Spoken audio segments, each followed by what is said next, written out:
Hello everyone. Question number 1.137 आज इसका solution देखने जा रहे हैं।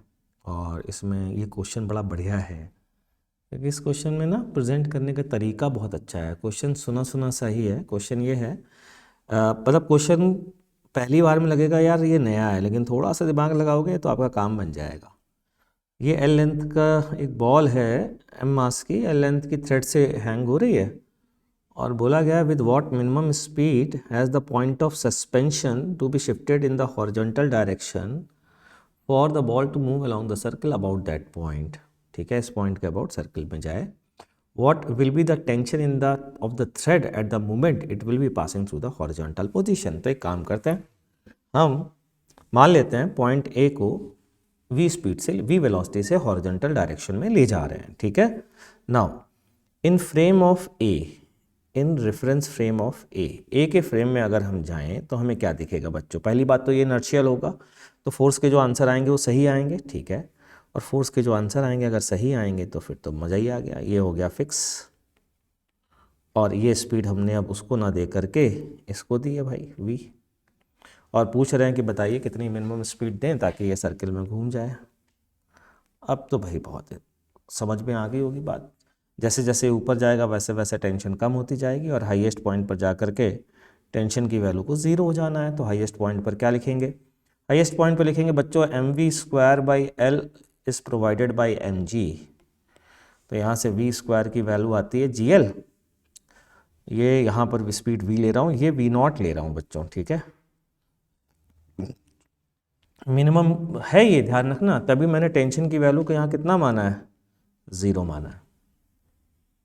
अब वर्क एनर्जी थ्योरम लगा देते हैं। नीचे हाफ mv0², पोटेंशियल एनर्जी नीचे जीरो ले लेते हैं। ठीक है, ऊपर आ जाएगी हाफ mv² प्लस 2mgl, ये वैल्यू डाल दी।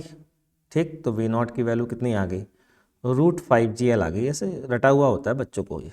ठीक है, अगला क्वेश्चन क्या है बच्चों? अगला पार्ट है हॉरिजॉन्टल डायरेक्शन में जब होगा तो टेंशन कितनी होगी। चलिए ये भी सॉल्व कर लेते हैं। जिस समय हॉरिजॉन्टल डायरेक्शन में होगा उस समय इसकी स्पीड मान लेते हैं v1 है। उस समय की स्पीड कितनी है? v1। तो टेंशन की वैल्यू बच्चों क्या हो जाएगी? t बराबर टेंशन बराबर mg का कोई कंपोनेंट तो आएगा नहीं, mv1²/L, यानी कि v1² निकाला रह गया।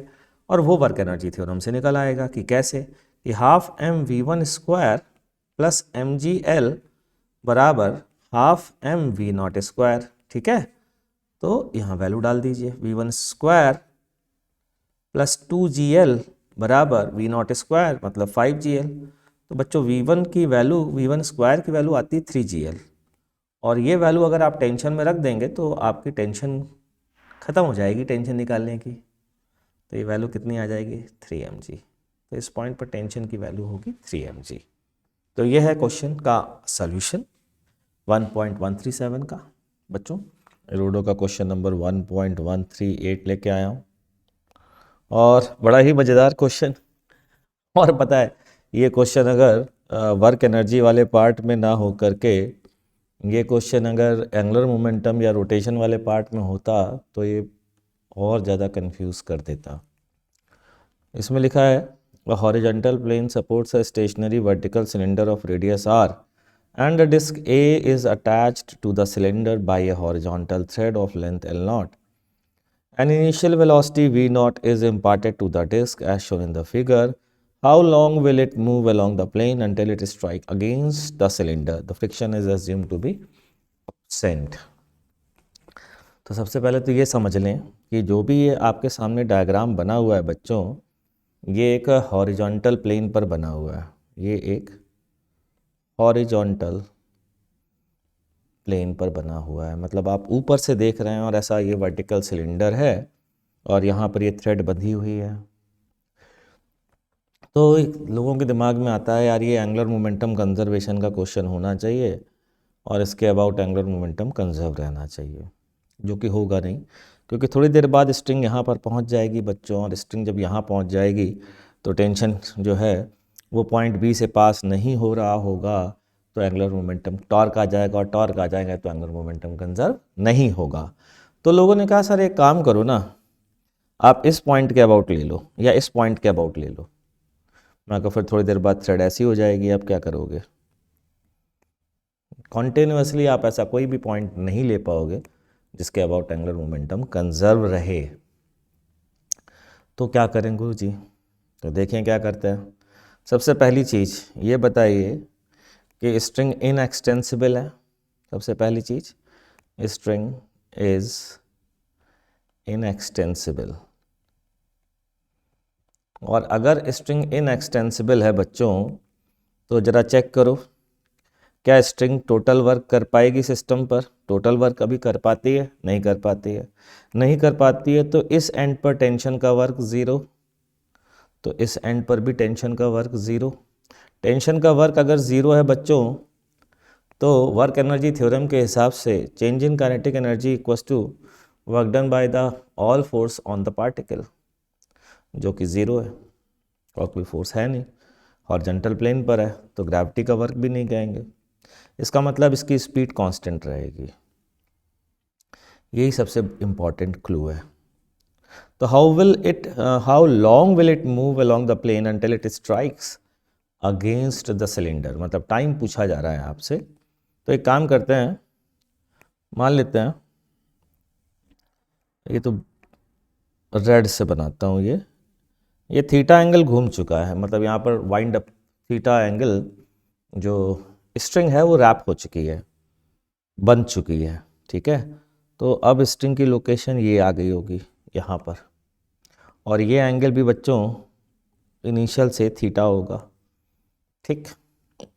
ये लेंथ होगी बच्चों L माइनस आर थीटा। कैसे? क्योंकि ये वाली जो लेंथ आपको दिख रही है ये आर्क लेंथ होगी, और arc length radius into angle के बराबर होती है। इतना ही स्ट्रिंग जो है इस पर बंध गई होगी, तो जो बची होगी वो L माइनस आर थीटा होगी। स्ट्रिंग की वेलोसिटी, पार्टिकल की वेलोसिटी स्ट्रिंग के परपेंडिकुलर और कांस्टेंट है। तो क्या मैं कह सकता हूँ ओमेगा यहाँ से निकाल सकता हूँ क्या, v परपेंडिकुलर अपॉन आर से? तो D theta by D T जिसको हम ओमेगा कहते हैं, अगर हम उसकी बात करें तो किसके बराबर होगा बच्चों? V naught upon L minus R theta. L ही है कि एल नॉट है? एल नॉट है, L not minus R theta. यहाँ से बच्चों डी थीटा मतलब ख़त्म ही हो गया क्वेश्चन अब तो। ये L not minus R theta equals to V not D T, ठीक है।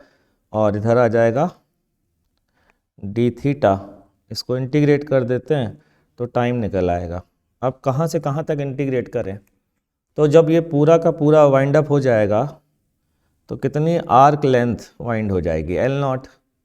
तो कितना एंगल घूम जाएगा बोलो? मान लेते हैं वो एंगल अल्फ़ा है, तो अल्फ़ा की वैल्यू क्या हो जाएगी? एल नॉट अपॉन आर हो जाएगी कि नहीं हो जाएगी? तो टोटल एंगल कितना घूमा? जीरो से शुरू किया, एल नॉट बाई आर घूमा, ठीक। तो कितना आ गया जी?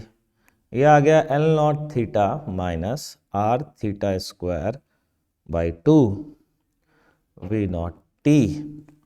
और यहाँ से बच्चों टी की वैल्यू आ जाती है। कितनी आ जाती है टी की वैल्यू?